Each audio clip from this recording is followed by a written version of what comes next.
C'est un des effets de la crise sanitaire. Le débat public est plus accessible avec des conseils municipaux, notamment visibles sur Internet.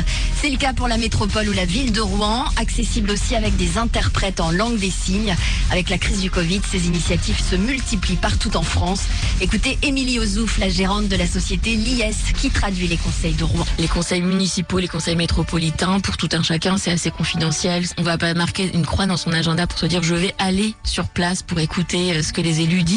Par contre, le fait que ces conseils soient diffusés du fait du coronavirus, ça a permis de se dire, puisqu'on diffuse sur Internet et que tout un chacun peut y avoir accès, il faut que ce soit accessible. Et ça permet finalement d'avoir une vraie application de la démocratie. À mon sens, c'est ça, quoi. C'est se dire, si on fait en sorte que chacun puisse y avoir accès, on n'oublie personne, quoi. Lors des attentats du 13 novembre 2015, les personnes sourdes ou malentendantes n'avaient pas pu avoir les informations.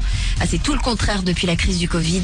Écoutez Émilie Ozouf, la gérante de la société l'IS, qui traduit les conseils de Rouen. Pour le coup, sur cette crise-là, dès le début, l'accessibilité a été mise en place sur les points hebdomadaires du ministre de la Santé, du Premier ministre. Ça a aussi participé à, je pense, un réveil des consciences un petit peu partout.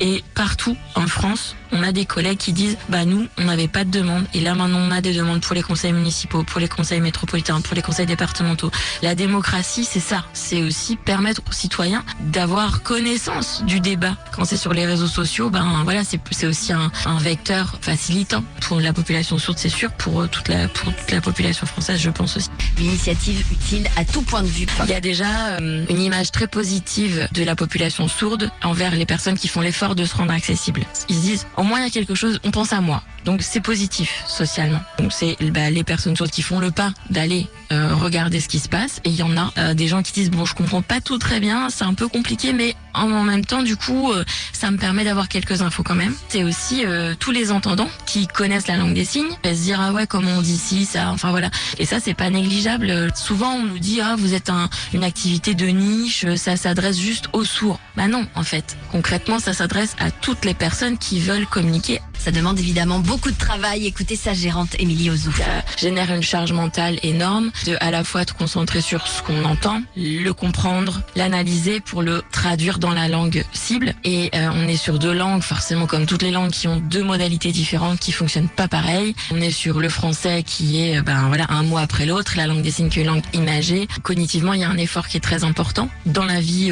dans les situations de tous les jours qu'on peut traduire, c'est déjà le cas. Et là, sur des discours politiques, on peut pas l'anticiper. C'est spontané. Alors, eux, ils préparent leurs interventions, mais nous, on n'y a pas accès avant. C'est pour ça qu'on est toujours en trinôme. On s'organise pour être 3 pendant 3 heures et 3 autres interprètes les 3 heures d'après. Intellectuellement, c'est super intéressant parce que on traduit des gens qui sont animés par ce qu'ils disent, quelles que soient leurs opinions. Ils sont mobilisés, ils sont animés, ils sont dans un débat. Alors bien sûr, des fois, il y a des postures politiciennes, il y a de la rhétorique. On doit vraiment réfléchir à comment est-ce qu'on les traduit pour être fidèle. C'est vraiment vivant, quoi. On est au cœur du débat, on est au cœur du vouloir dire. Et ça, c'est vraiment, on est vraiment au cœur de notre métier, au cœur de la langue.